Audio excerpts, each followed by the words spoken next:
Merci pour ta présence, cher Saint-Esprit. Père, toi qui dis dans ta parole que l'homme ne se nourrira point que de pain, mais aussi de ta parole, Seigneur. Maintenant que, Seigneur Dieu, nous allons écouter ta sainte parole, viens, touche nos cœurs. Prépare-nous, Seigneur Dieu.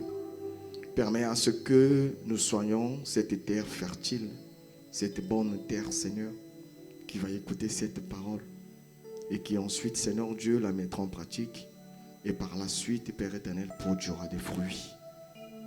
Seigneur Dieu, sois encore béni. Nous t'avons ainsi prié et nous te disons Amen. Amen.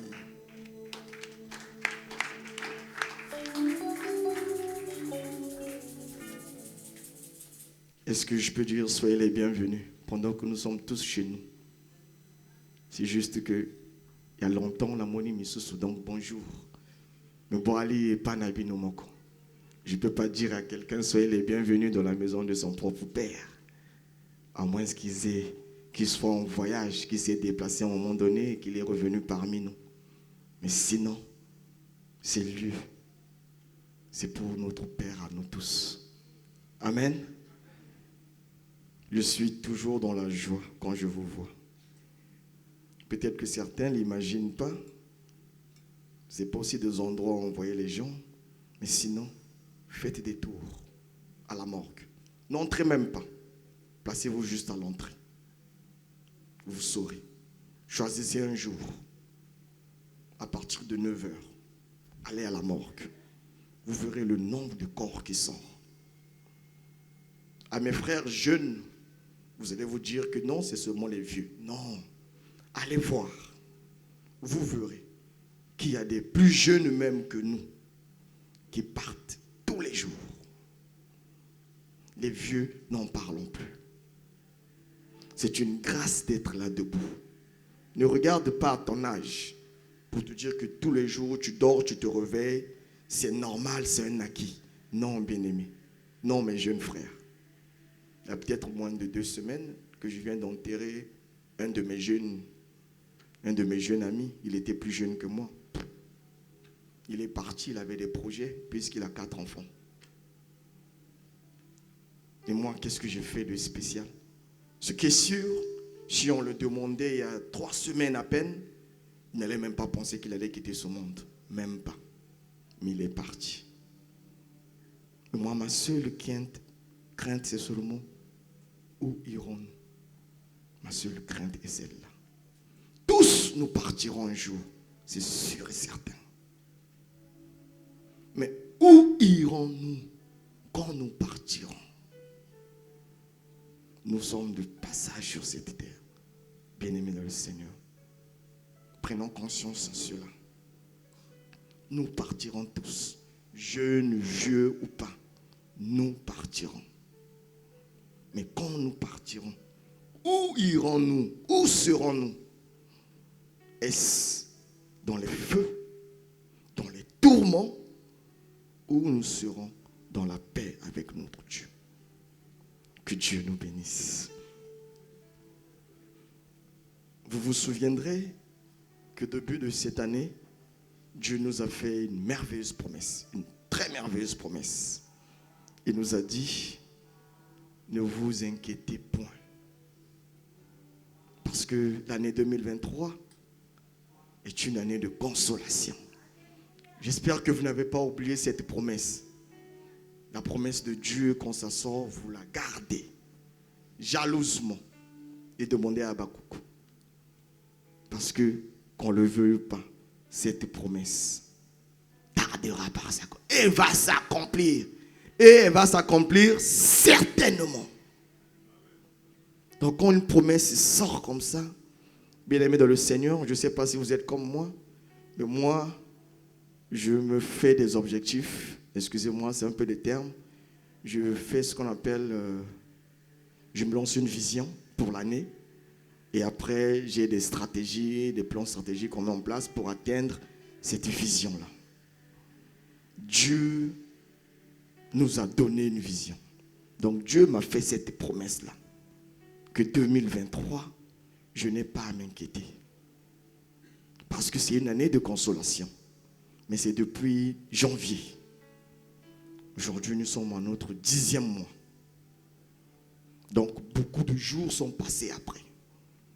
Et quand on fait des visions, quand on fait des plans stratégiques, à un moment donné, il faut s'asseoir pour évaluer, pour voir est-ce que réellement, avec le temps que j'ai parcouru, combien de pourcentage j'ai déjà atteint par rapport à la vision, par rapport à l'objectif. Parce que, qu'on le veuille ou pas, il nous reste 92 jours au maximum pour l'année. Donc on a 30 de octobre, 30 de novembre et 30 de décembre. Plus les 31 ans, on a 92 jours maximum pour arriver à la nouvelle année. Mais la promesse de Dieu était pour l'année 2023 et non 2024. Parce que je sais, mon Dieu, 2024 a réservé aussi quelque chose de différent pour moi. 2023, Dieu m'a dit, c'est la consolation. Alors, moi aussi, j'ai commencé à regarder à ma vie. J'ai commencé à regarder, mais Dieu, oui, tu m'as dit que 2023, c'est mon année de consolation. Mais pourquoi à un moment donné, je vois ça, je vois ci, je vois ça, je vois ci. Dieu, ce qu'il fait, c'est, il m'envoie dans Deutéronome 8:2. Est-ce qu'on peut balancer Deutéronome 8:2? Nous allons lire. On peut se lever, s'il vous plaît. Voici ce que Dieu m'a demandé de lire. Deutéronome, je lis la parole de Dieu dans Deutéronome 8, verset 2. Souviens-toi de tout le chemin que l'Éternel, ton Dieu, t'a fait faire pendant ces 40 années dans le désert, afin de t'humilier et de t'éprouver, pour savoir quelles étaient les dispositions de ton cœur et si tu garderais ou non ces commandements. Veuillez vous asseoir. Voici ce que Dieu me dit. Il dit, souviens-toi de tout le chemin que l'Éternel, ton Dieu, t'a fait faire pendant ces 40 années dans le désert, afin de t'humilier et de t'éprouver pour savoir quelles étaient les dispositions de ton cœur. Dieu permet à ce que nous soyons humiliés. Dieu permet de nous éprouver afin de voir les dispositions de notre cœur et également si, durant ces moments pénibles, toi et moi, nous garderons toujours et toujours ces commandements. Bien-aimés dans le Seigneur, nous savons que ça, c'est l'histoire des enfants d'Israël, esclaves en Égypte. Dieu les faisant sortir de l'Égypte, Dieu les a promis Canaan, là où coule le lait et le miel. Comme nous également, Dieu nous a promis consolation pour l'année 2023. Mais avant cette consolation, Dieu s'est dit qu'il devrait d'abord nous éprouver. Il devait d'abord nous humilier. Il devait d'abord enlever certains comportements en nous. Tu étais peut-être hautain, tu étais orgueilleux. Tu n'entreras pas dans ta gloire avec cet orgueil-là. Tu n'auras pas cette consolation avec cet orgueil. Il faudrait d'abord que moi-même je te sors. Il faudrait que j'enlève ce qu'il y a en toi, ce qui n'est pas de moi, ce qui te permet toujours de regarder encore en Égypte. Voilà pourquoi aujourd'hui, Dieu nous dit, le thème c'est, Dieu utilise quelquefois des moments difficiles pour regarder notre attitude. Chacun d'entre nous ici, certes, nous attendons cette consolation-là. Mais seulement les situations que nous traversons actuellement mettent quelquefois le doute dans certaines personnes. Et certaines personnes commencent à se dire, est-ce que réellement cette promesse me concernait aussi? Certaines personnes commencent à se dire, est-ce que c'est vrai que c'est Dieu qui avait dit? Beaucoup d'entre nous commencent à regarder.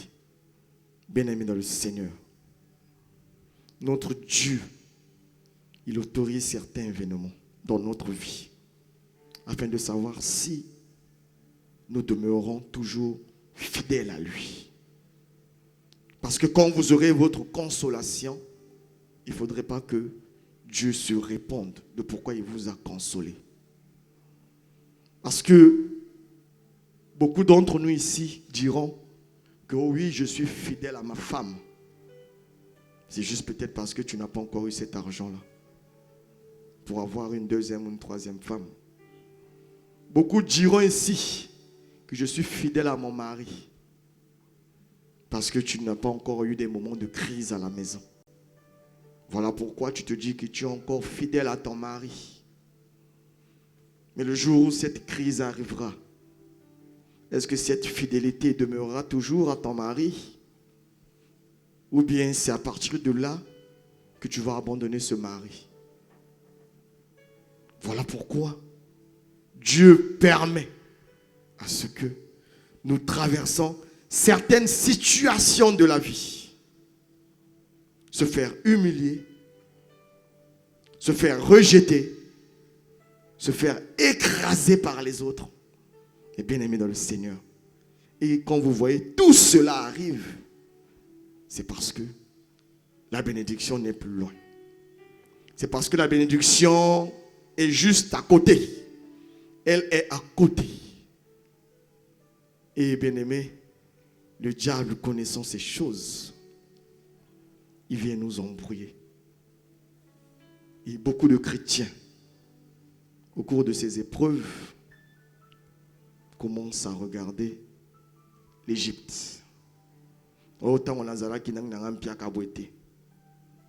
Ma soeur qui a décidé de ne plus être deuxième femme parce que Dieu l'a dit c'est mauvais. Bon, on somme à tout sous garniture raté et commence à se poser des questions. Ah non, quand j'avais mon chéri, quand j'étais deuxième, troisième bureau, n'a causé un bon taxité. Et maintenant, comme une étape, même ma serviette hygiénique n'a n'angoté. Bien-aimé dans le Seigneur, si vous êtes arrivé à cette étape, si vous êtes arrivé à ce niveau, il faut vous féliciter vous-même. Il faut vous féliciter. Il faut se dire que oui, je suis sur le bon chemin. Il faut se dire que je suis sur le bon chemin. Et ma consolation promise par Dieu n'est plus loin. Ma consolation est juste à côté maintenant. Il me faut tenir ferme devant ces situations-là. Il ne me faut pas regarder à gauche. Ce qui nous embrouille souvent, c'est parce que nous regardons le voisin. Nous commençons à faire des comparaisons. Elle a 40 ans, elle a déjà elle a 2 enfants, 2 voitures, 3 grosses maisons. Tu commences à... Non, bien-aimé dans le Seigneur, ne regardons pas cela. Disons-nous juste que celui qui nous a fait la promesse est fidèle. Il ne ment jamais. Il veille sur sa parole jusqu'à son accomplissement. Il n'est pas un homme pour mentir. Il n'est pas non plus fils d'homme pour se repentir de sa parole. C'est celui-là qui nous a dit de ne pas s'inquiéter. Parce que 2023 est notre année de consolation. Ce qui arrive au milieu ça ne me regarde pas. Parce que je sais que lui, il m'attend devant. Au milieu, il est en train de me préparer. Parce que pour être chef, demain pour gérer les gens, il faudrait d'abord être géré un jour. Il faudrait d'abord savoir comment on nettoie sa voiture avant de demander à quelqu'un de le faire. Il faudrait d'abord commencer toi-même à savoir comment cirer ta chaussure avant de trouver quelqu'un qui le fera. Dieu nous prépare parce qu'il connaît nos cœurs. Dieu nous connaît mieux que nous-mêmes. Il connaît même le nombre de cheveux sur nos têtes. La consolation va arriver dans nos vies. Seulement, demeurons fidèles d'abord à ce Dieu-là.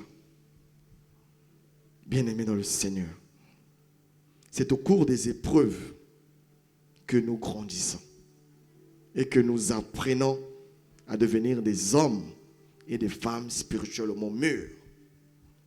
Parce que s'il n'y a pas d'épreuve, ce qui est sûr, on va dormir à 18h et se réveiller à 7h du matin.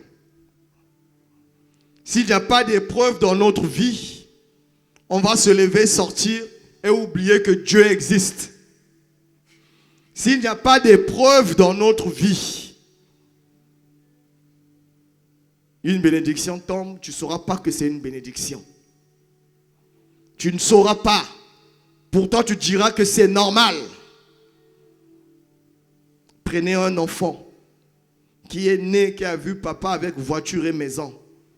Vous croyez que cet enfant, l'emmener à l'école en voiture, fera de lui quelque chose de... Il est né avec. Il ne connaît pas. Prenez par contre un autre qui est né, qui allait à l'école sous le soleil. Un matin, il commence à aller à l'école en voiture. Vous verrez que pour cet enfant, c'est quelque chose de spécial. Parce qu'il a d'abord connu la galère. Il a connu le soleil. Il a connu les transports en commun. C'est ce que Dieu veut faire de nous, bien-aimés dans le Seigneur. Si vous connaissez bien l'histoire des enfants d'Israël, nombreux de cette génération ne sont pas entrés à Canaan. Parce qu'ils ont voulu garder ce qu'ils avaient de l'Égypte. Ceux qui étaient orgueilleux durant ces périodes, ils n'ont pas pu tenir. Parce que Dieu a dit la corruption, le vol est mauvais. Tu dois arrêter. Mais toi, tu ne peux pas parce que tu as déjà un standing. Tu as déjà un style de vie. Qu'est-ce qu'on ne dira pas de moi? Tu as refusé.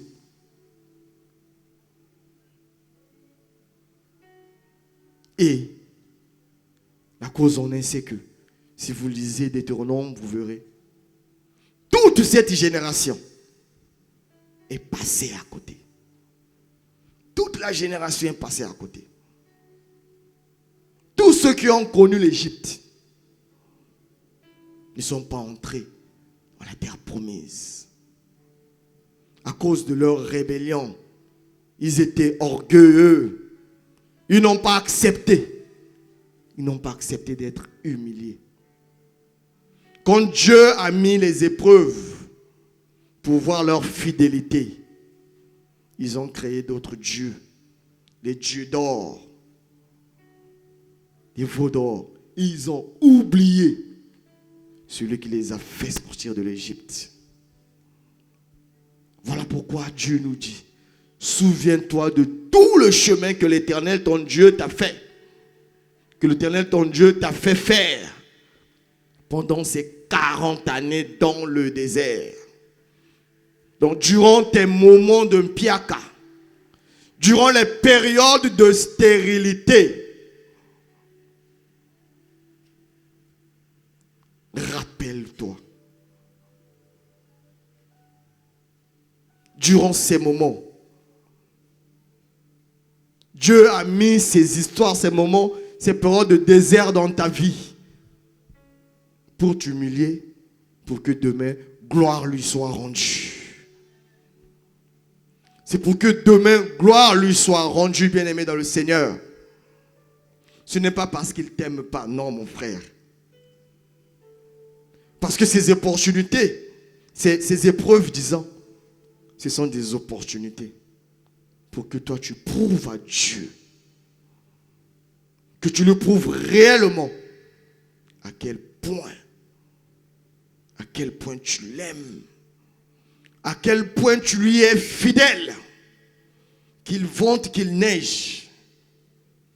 Ces épreuves sont des opportunités pour toi de grandir en Christ.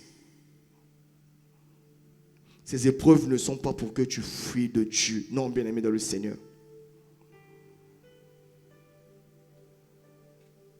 Ne prends pas ces épreuves comme des échecs. Non. Ne prends pas ces épreuves comme si Dieu t'a oublié. Non, bien-aimé dans le Seigneur. Dieu ne t'a pas oublié. Retiens que tu es sur le chemin de ta consolation. Retiens que Dieu est prêt à le faire. Ta consolation va arriver très bientôt, bien-aimé dans le Seigneur. Il nous reste 92 jours. Nous avons 92 jours.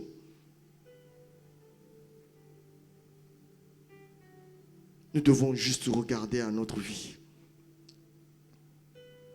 Plusieurs de chrétiens aujourd'hui ont tendance à aimer la facilité.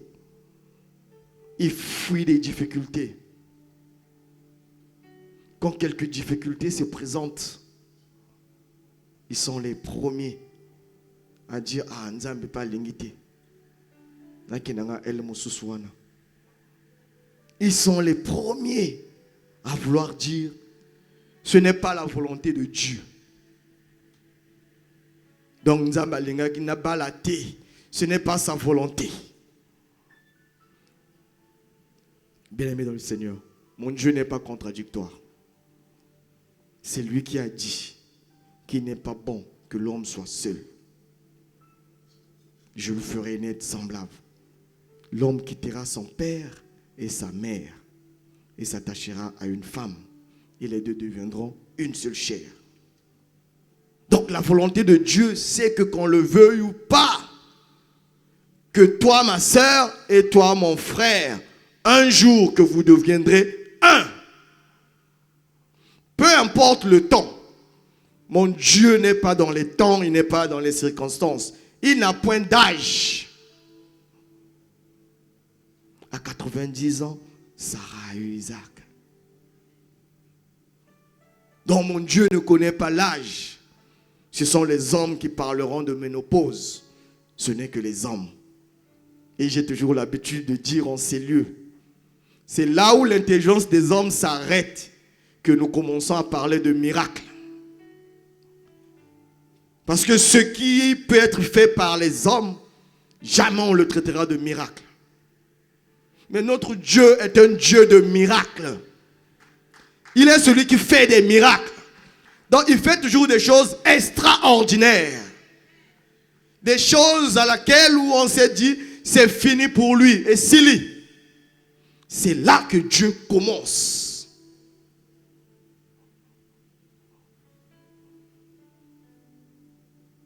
Bien-aimés dans le Seigneur, nous voyons cela aussi dans beaucoup de couples mariés. Quelques difficultés. C'est la femme qui plie bagage, qui part. Quelques difficultés. Le mari plie les affaires de la femme. Hop. C'est fini. Parce que nous n'avons pas cette patience. Peut-être parce que nous n'étions pas informés que Dieu quelquefois utilise ces moments-là pour nous éprouver. Maintenant, nous sommes informés. Parce que ne regardons plus à ces situations qui nous arrivent. Et bien évidemment, je parle à ceux qui craignent Dieu. Bien évidemment, je parle à ceux qui marchent dans la sanctification. À ceux qui n'ont pas ouvert une porte au diable pour les manipuler. Bien évidemment. Je parle à ceux qui servent Dieu dans toute la crainte, dans l'amour et dans la vérité. Ceux-là qui réellement ont tout abandonné pour suivre Dieu. Ceux-là, ils ont reçu cette promesse de consolation pour l'année 2023. Et avant ces 92 jours qui nous restent, je suis sûr et certain que mon Dieu accomplira sa parole.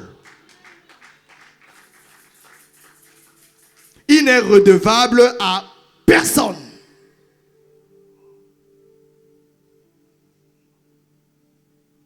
Regardons désormais les situations d'un autre œil.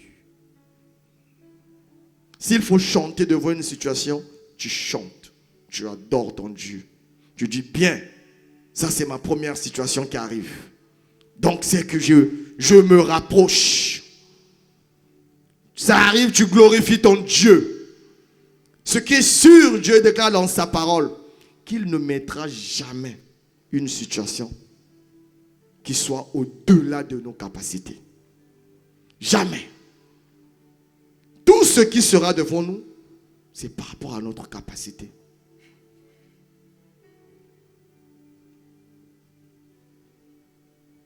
Ces situations ne sont pas pour la mort, mais c'est pour la gloire de Dieu.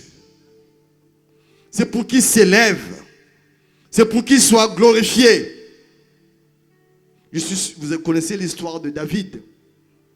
Il a beaucoup de frères. Si c'était un de ses frères qui était passé roi, l'histoire n'allait pas être la même que David. Parce que David, c'était un simple berger. Parce que David, c'était celui que la famille avait un peu négligé. Mais c'est celui-là qui est passé roi. Voilà pourquoi son histoire, aujourd'hui, est restée.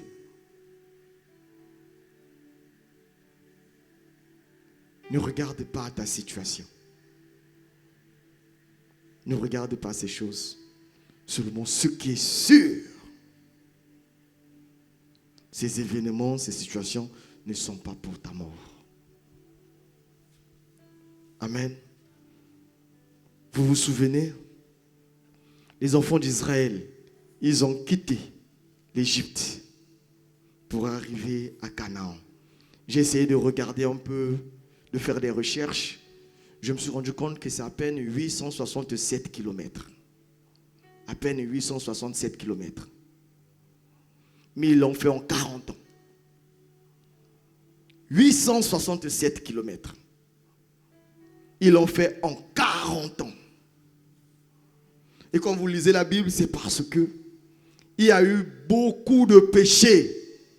Il fallait prendre le temps.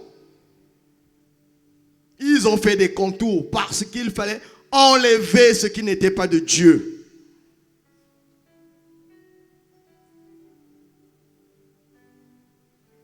Vu qu'ils étaient incrédules, il fallait attendre d'autres générations qui naissent. Et pourtant la promesse était de tous. C'est comme toi mon frère, c'est comme toi ma sœur. Cette promesse de consolation te concerne également. Cette promesse me concerne également. Mais seulement, ne traitons pas Dieu de menteur. Parce que sa promesse est oui et amen. Ne soyons pas de ces Israéliens qui ne vont pas entrer dans la terre promise. Ne soyons pas de ceux-là qui avons reçu la promesse, mais qui ne sont pas entrés. Et on laisse cette place à nos enfants ou à nos petits-enfants. Non, bien-aimés dans le Seigneur. Ne soyons pas de ceux-là. Dieu est le juste juge. Il est fidèle. Il ne va pas changer sa parole. Nous devons regarder à notre vie. Ces moments d'humiliation, ces moments pénibles sont pour la gloire de Dieu. Et j'insiste encore, ces moments que l'on parle, c'est pour ceux qui marchent dans la crainte de Dieu. Ceux-là qui sont sous couvert Dieu. Ceux-là qui sont fiers et qui sont capables de dire à Dieu, Père, je n'ai rien en moi qui peut attirer le diable. Je n'ai rien en moi qui peut condamner ma vie. Et à partir de là, toutes ces situations-là, nous les regarderons comme des moments de bénédiction, comme des épreuves, comme des opportunités pour se rapprocher de Dieu. Maintenant, si toi-même tu sais, Ndekonanga, si toi-même tu sais, ma soeur, que yomo otambla no dengu, oyakaka awa un dimanche pour te distraire ou par habitude, parce que comme il est de coutume de par le monde, dimanche on va à l'église. Je vous répète, vous savez, même dans les pays musulmans, dimanche les gens vont à l'église. Les chrétiens ont leur petit coin qu'ils font pour aller à l'église. C'est l'habitude. C'est deux coutumes. Si nous le faisons par habitude ou par coutume, bien-aimé dans le Seigneur, ce message ne te concerne pas. Si nous venons cela par coutume et par habitude, les situations de désert que tu traverses sont dues au diable qui t'a enchaîné. Parce que moi, tel que je suis, le diable n'a plus le pouvoir de m'enchaîner. Il n'a plus le pouvoir de me lier.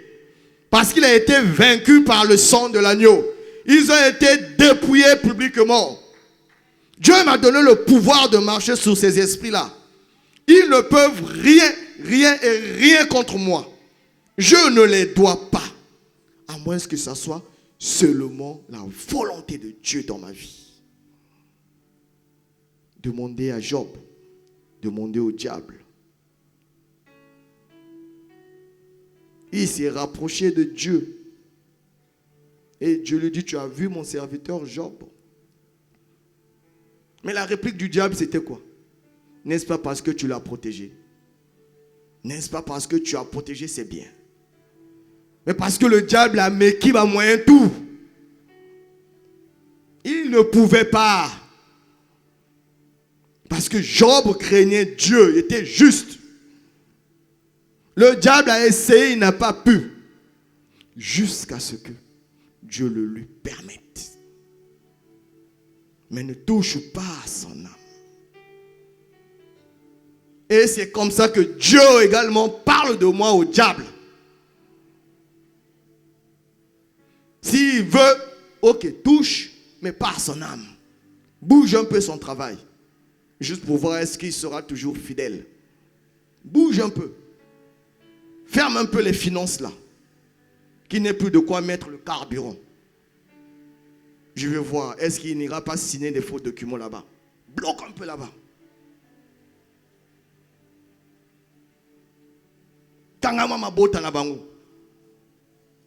Est-ce qu'ils n'iront pas voir maman Oya Pesakabana wana? Bloque un peu, bloque un peu. Oui, il a eu son diplôme, c'est pas grave. Laisse-le d'abord chômeur 5 ans. Bloque un peu là. Que personne ne voit son CV. Bloque un peu 5 ans. est-ce qu'il n'ira pas de l'autre côté là-bas? Bloque un peu ses activités. Et il m'a moqué. Peu de bénéfices. Est-ce qu'il n'ira pas demander à une maman qui fait des choses pour attirer les clients? Bloque un peu. C'est de ceux-là que je parle. Ces chrétiens où le diable ne peut plus rien contre eux.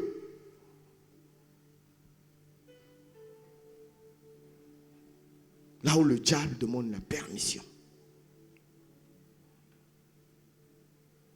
Et quand ces événements arrivent, quand ces situations arrivent, ces situations sont pour la gloire de l'Éternel. Bien-aimés dans le Seigneur, si vous restez fidèles et que vous ne cherchez pas à fuir les difficultés qui se présentent à vous, bien-aimés, alors vous vous réjouirez lorsque viendra le temps de la moisson.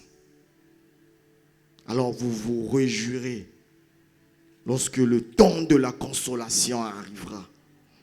Vous vous réjouirez, bien-aimés dans le Seigneur. Parce que Dieu déclare dans Jacques 1, le verset 2, 3 et le verset 12. Mes frères, regardez comme un sujet de joie complète les diverses épreuves que vous pouvez être exposés, sachant que l'épreuve de votre foi produit la patience. Heureux l'homme qui supporte patiemment la tentation, car après avoir été éprouvé, oui, bien-aimé dans le Seigneur, je te laisse quand même lire la suite. Car après avoir été éprouvé, il recevra la couronne de vie. Après avoir été éprouvé, il recevra la couronne de vie que le Seigneur a promise à ceux qui l'aimaient. Bien-aimés dans le Seigneur, est-ce qu'on ne peut pas acclamer pour le roi des rois? Est-ce qu'on ne peut pas acclamer, bien-aimés dans le Seigneur? Parce qu'il y a une couronne réservée après avoir tenu à ces épreuves. Nous serons couronnés après avoir tenu à ces épreuves. Ces épreuves ne seront pas en vain, bien-aimés dans le Seigneur. Ça ne sera pas en vain. Mais ces situations, comme je l'ai dit, c'est pour qu'à la fin, nous recevons tous la couronne. Et c'est une couronne de vie, bien-aimés. Est-ce qu'il y a quelque chose qui est plus merveilleux que la vie dans ce monde? Les milliardaires en cherchent à chaque fois comment prolonger la vie. Donc même l'argent ne vaut rien devant la vie. Demandez aux hommes riches, si vous les connaissez. Beaucoup sont aujourd'hui dans les tombes. Si vous avez connu les Steve Jobs, vous avez connu des hommes très riches. Aujourd'hui, ils sont sous pied, sous terre. Malgré tout l'argent qu'ils ont eu. Ces épreuves, bien-aimées dans le Seigneur. À la fin, nous serons couronnés. Nous serons couronnés. Dieu va nous donner une couronne de vie. Bien-aimés, vous traversez un désert. Le temps de la moisson approche. Vous traversez des moments difficiles. Le temps de la moisson approche. Vous traversez des moments de sécheresse financière. Le temps de la moisson approche. Des moments de stérilité. Retenez, le temps de la moisson approche. Des moments de chômage. Le temps de la moisson approche. Vous avez été viré injustement. C'est pas grave. le temps de la moisson approche. Parce que ce sont ces moments-là que nous allons traverser. Tu seras humilié par des collègues, humilié par la famille, humilié par les amis, ridiculisé. Mais c'est pour que demain, Dieu te donne la couronne. Et une couronne de vie. Parce que la moisson est proche. Ne laissez pas l'ennemi nous convaincre d'abandonner, bien-aimés dans le Seigneur. Ne laissez pas l'ennemi nous convaincre. Ne commence pas à te poser des questions. Ne laisse pas le diable entrer dans ton cœur. Garde ton cœur plus que toute autre chose. Garde ton cœur. Ne laisse pas les mauvaises pensées dans ta vie. Ne mets pas le doute. Ne te pose pas de questions. Parce que ce sont ces pensées qui vont nous ramener encore en Égypte. C'est le doute qui va encore te ramener auprès de la sœur ou auprès du frère. Ce sont ces moments de doute qui vont te ramener quelque part. N'ayons point de doute. Bien-aimés dans le Seigneur.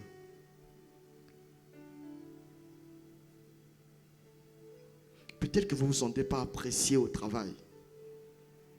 Depuis un certain temps, c'est compliqué pour vous au travail.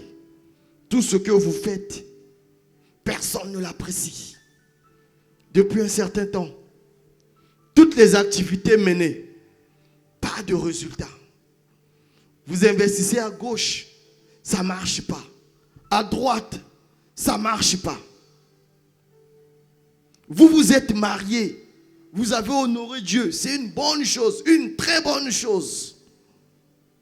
Mais depuis là, les enfants ne viennent pas. Et la famille, c'est maintenant que la famille s'est levée. Tous les jours, c'est la belle-mère qui vient à la maison.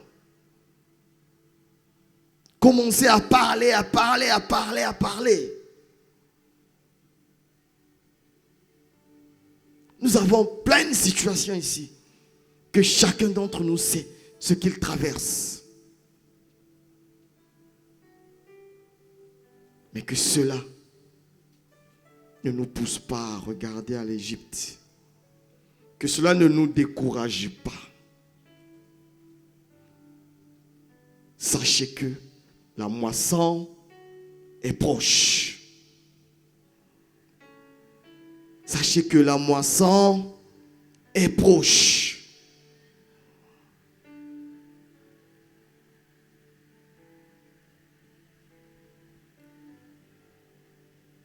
Malgré tout cela, Dieu nous appelle toujours à être justes. Demeurons justes. Qu'on soit accusé à tort ou pas, demeurons justes. Pas besoin de se justifier. La Bible dit même que la justice humaine est un vêtement souillé. Ça ne sert pas de se justifier. Demeurons justes. Tu l'as fait, tu ne l'as pas fait. Demandons pardon, demeurons justes.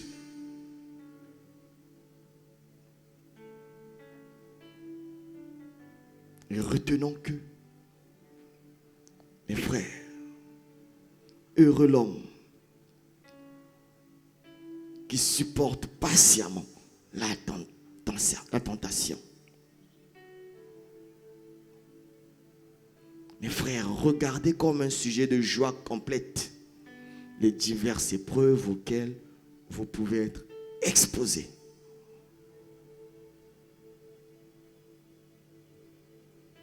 Prenez cela comme une joie, comme je vous ai dit.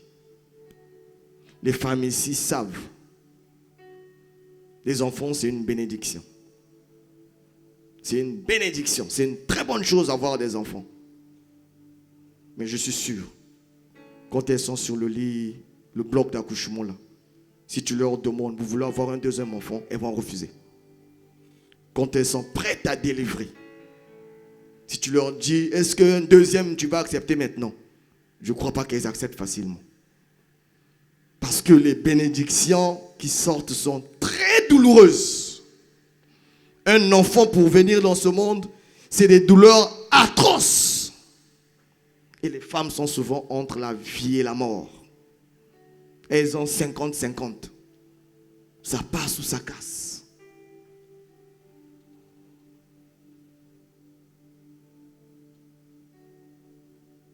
Plus la bénédiction est grande, plus ces épreuves seront également grandes.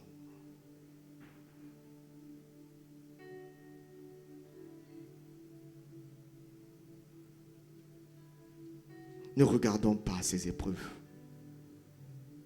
Ce sont les moyens pour nous d'avancer.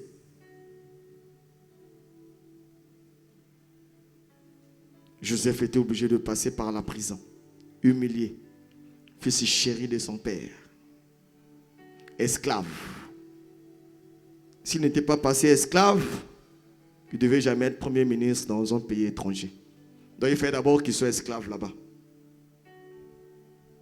pour qu'il soit premier ministre là-bas.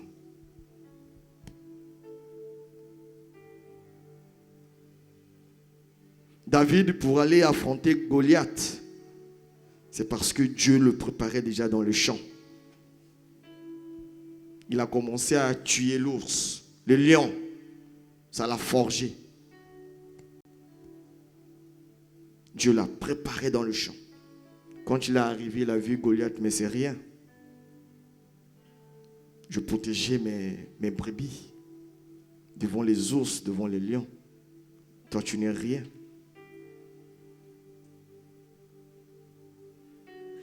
Il pouvait aussi commencer à abandonner et dire, ah non, Dieu ne m'aime pas. Pourquoi c'est moi qu'on envoie dans les champs, s'occuper des brebis?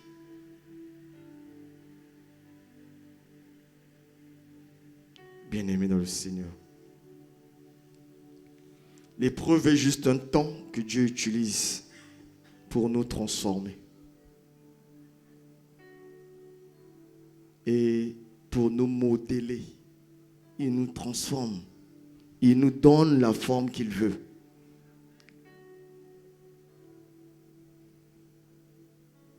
Dieu veut que nous soyons quelqu'un. Et il n'y a que lui qui le sait. Parce que c'est lui qui nous a connus bien avant que nous soyons formés dans le sein de nos mamans.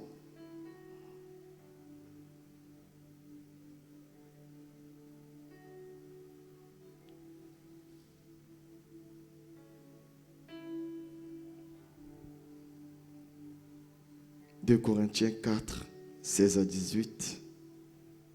C'est pourquoi nous ne perdons pas courage. Et lors même que notre homme extérieur se détruit, notre homme intérieur se renouvelle de jour en jour. Car nos légères afflictions du moment présent produisent pour nous, au-delà de toute mesure, un poids éternel de gloire. Parce que nous regardons non point aux choses. Parce que nous ne regardons non point aux choses visibles, mais à celles qui sont invisibles. Car les choses visibles sont passagères et les invisibles sont éternel.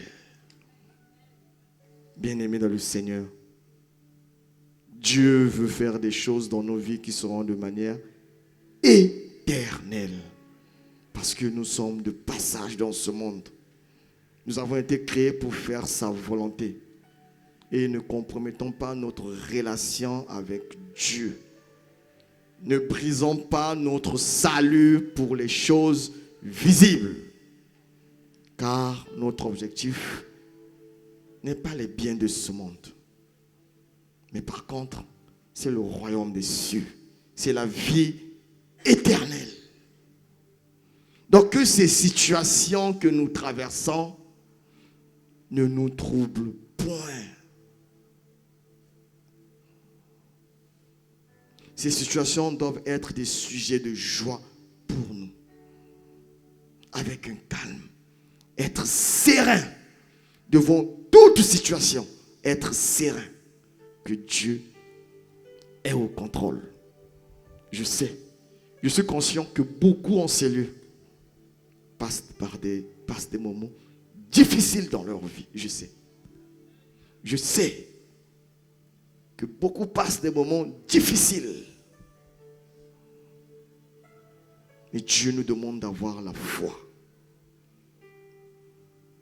Dieu nous demande d'avoir la foi. De persévérer dans la prière. De fuir le péché. De s'éloigner de toute impudicité. D'être son fils, son serviteur. De vivre dans la vérité. Et ces moments que nous allons à chaque fois subir dans nos vies ne doivent être que des sujets de joie. Ça ne doit être que des sujets de joie. Peu importe. Que ce soit dans votre mariage, il n'y a plus la paix. Le diable sait que quelque chose de bon arrive dans ta vie. Mais il veut que tu sois divorcé. Il sait que quelque chose de bien va se faire dans ta vie. Mais il veut que tu sois divorcé. Il veut que tu sois impudique. Il veut que tu sois adultère. Une élévation arrive dans ton travail. Il le sait. Mais il veut précipiter les choses.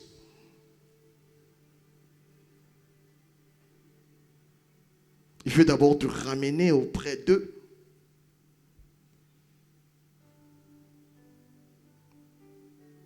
Et ensuite, tu lui donneras la gloire.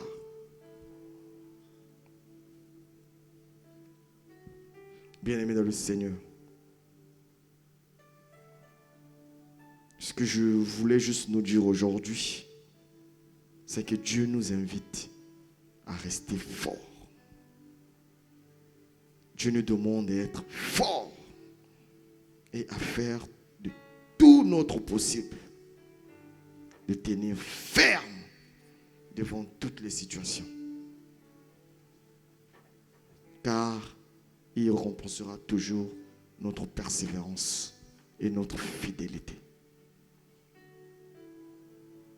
Il va toujours et toujours le faire.